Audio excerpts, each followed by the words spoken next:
Welcome back, Marlene.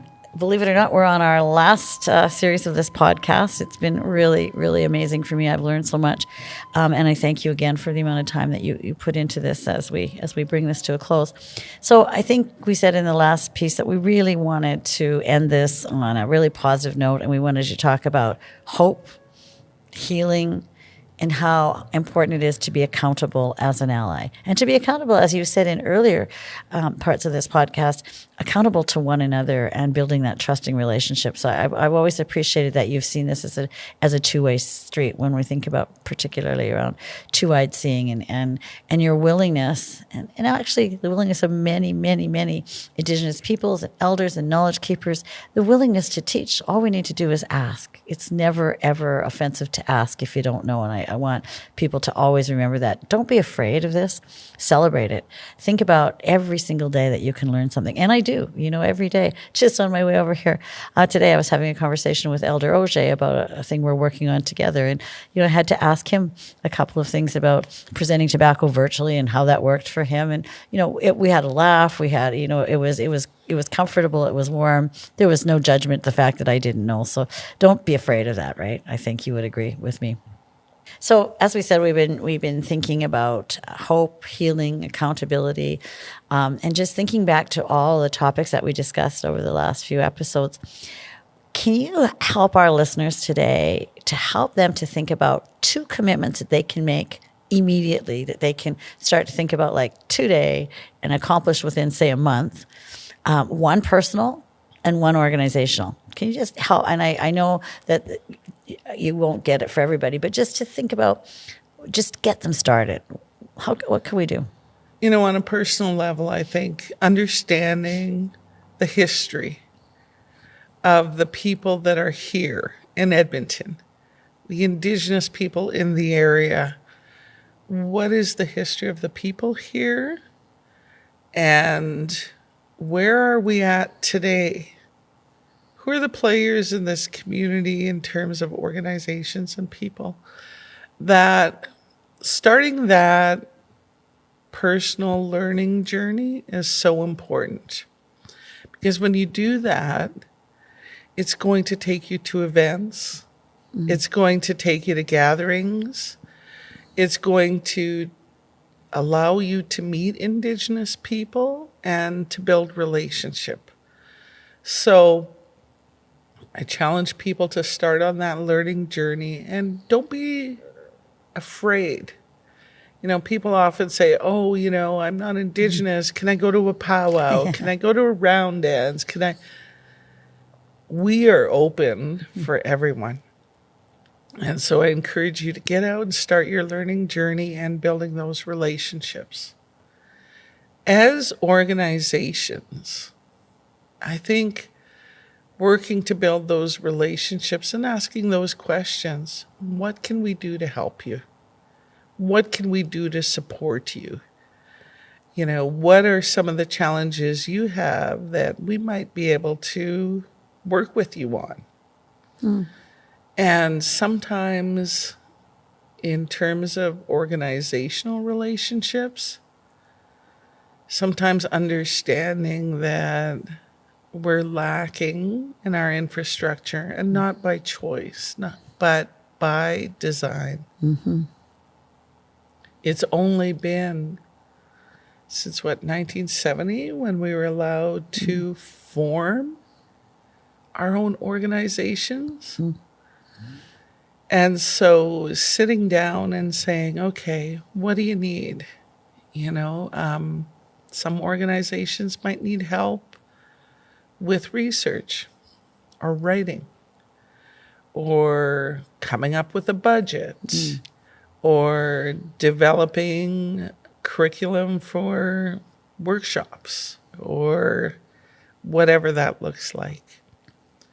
But I think having those relationships so that it becomes okay for people to call on you for help. And that's also part of being humble, is being able to ask for help. It's just really scary for our people to do when a lot of times they've been turned down or they've been used for personal or professional gain. But don't be afraid of building those relationships and seeing what kind of help do people want. Yeah. And maybe I think I also heard is if you see an opportunity, maybe ask, if you had the support, would you be able to apply for this? Could we help you with that in some way, shape, or form? Maybe you see an opportunity that is a much better fit for your organization than it is for mine. But I also know that you're swamped. You're doing a million other things. I know that you'd be the best person to do it, but maybe you would need my support. Would it be okay to say, hey, Marlene, I see this as a great opportunity. I know you're busy with A, B, and C, but if we wrote the proposal for you, would that be helpful and let you review it, or whatever that logistic might be? Yeah, I think that's amazing. And as an organization, we try to do that. We've said we don't have to be and are not the answer to every social issue. Yeah. And we have a mandate. And so we're going to stay within our mandate. But when those opportunities come up, our directors and myself will reach out to other Indigenous organizations, sometimes First Nations, sometimes other groups, and say, here's an opportunity. What do you need to be able to enter into this opportunity? And sometimes the ask is as small as, can you write a letter of support to, can you train our staff on this issue? And we're happy to do that. And I wish that there would be more of that. In the Indigenous community and between Indigenous and non-Indigenous.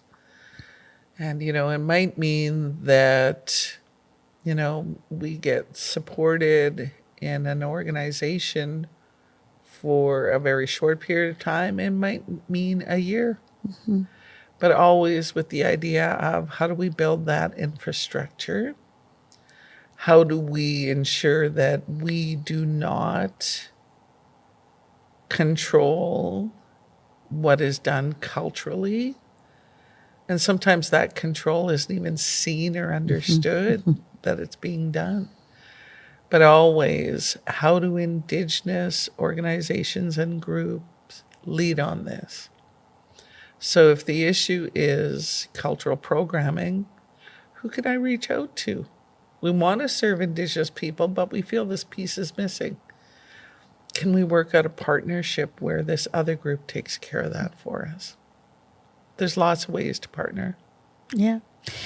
And I often think just even notwithstanding Indigenous or non-Indigenous organization, as a not-for-profit sector, overall, we could work better together and differently by, realizing who's better at what.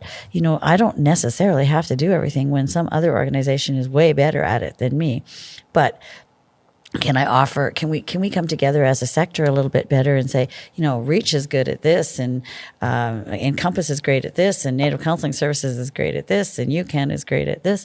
So how do we figure out who the go-to people are in that? And really, there's enough work for everybody. We don't need to compete.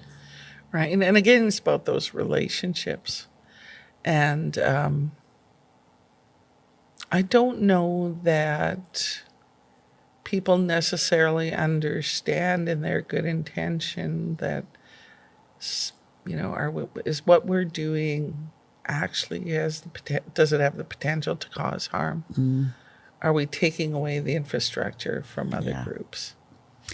A really, really good point, I think. So it might be that you don't currently have the smaller organization.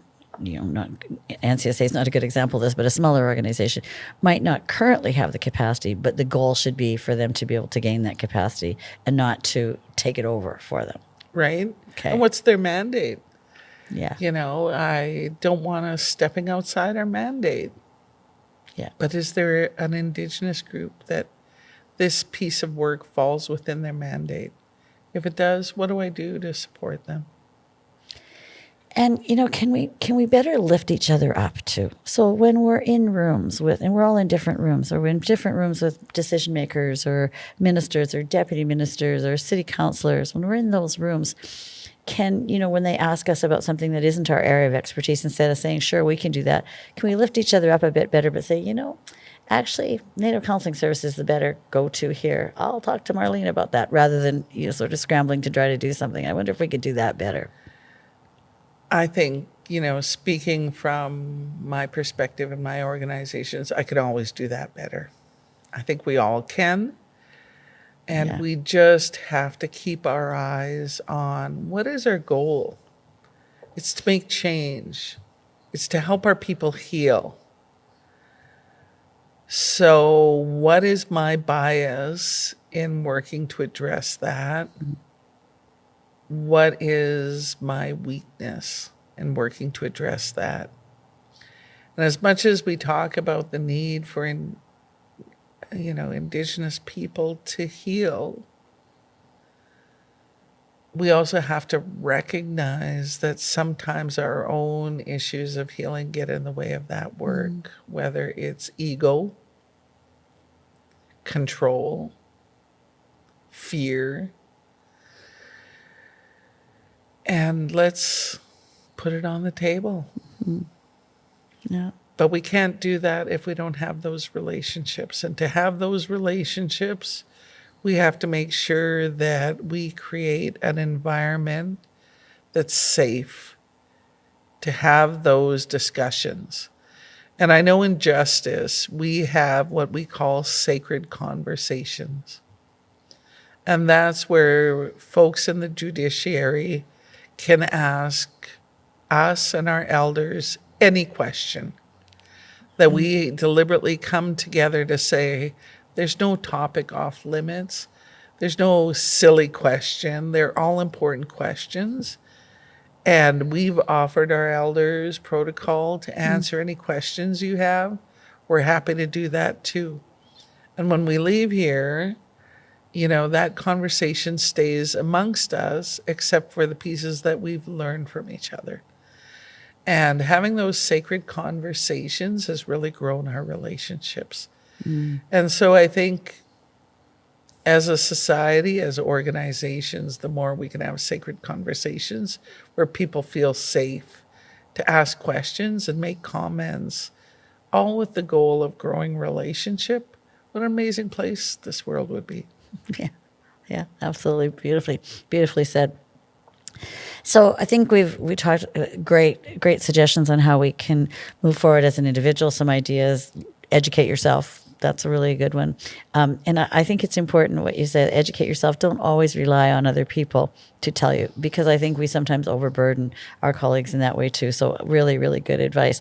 So just wanted to move on now to a little bit more in the weeds, I guess you would. But how do we? And I think we've touched on this in this episode, but also in previous ones. How do we really share power? Not just talk about how we're working together, but how do we share power? Because, sometimes I think allies, in this case, non-Indigenous allies, might intrinsically have some power just because of the color of our skin or the rooms that we get into and we're not. How do we actually begin to share that? How do we share it when it comes to budgets, when it comes to policies, when it comes to all those kinds of things? How do we really share that power and not just talk about it? We create space. Okay, talk to me about that. We create space to bring in those groups that don't carry that power to be a part of conversations. We make sure that space is safe for them. We also connect. I think about the work you do. You're a great connector. You know so many people, and you're always introducing them to Indigenous people and vice versa. I think that's really important.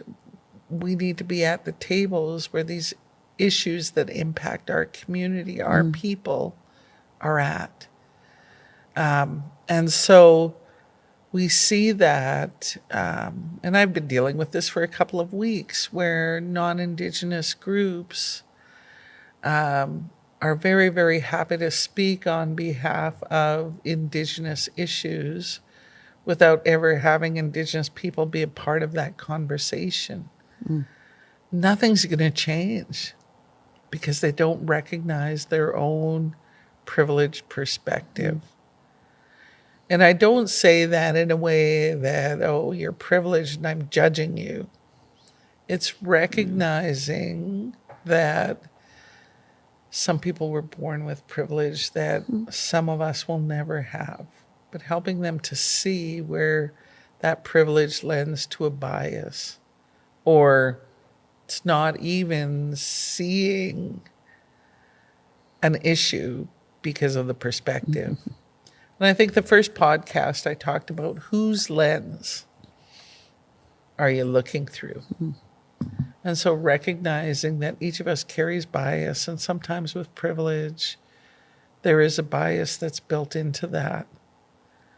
And to be okay with doing some self-examination around that, or being open to people saying, you know, I think that maybe your privilege is getting in the way of seeing this issue. Like, wouldn't it be nice if we could say that in a kind way that people recognized and acted on it? Yeah, so true. Because as you were speaking, I was thinking, even when I talk about it to somebody, and I might be obviously not talking about it in terms of Indigenous, but maybe as a woman, I might be talking about a privilege that a male has over a female. And if you, in so many circles, if you even raise that, there's an immediate wall goes up, defensiveness. How can we do that better? I guess it's kind of what sometimes called white fragility. So, you know, how do we just say nobody's blaming you. Nobody said that you did all of these things. We're just asking you to educate yourself about this and understand somebody else's perspective, and understand that no matter what, you're not going to be able to see things the same way I see them because you didn't have the same life experiences as me. You know, I think this is all about personal growth. Good point. And if we're in helping professions, then we should be always seeking to grow as human beings to make a difference in the world. And so, you know, time and place is everything to have those conversations, you know, publicly, maybe not so much. But to have those conversations in our relationships about that privilege.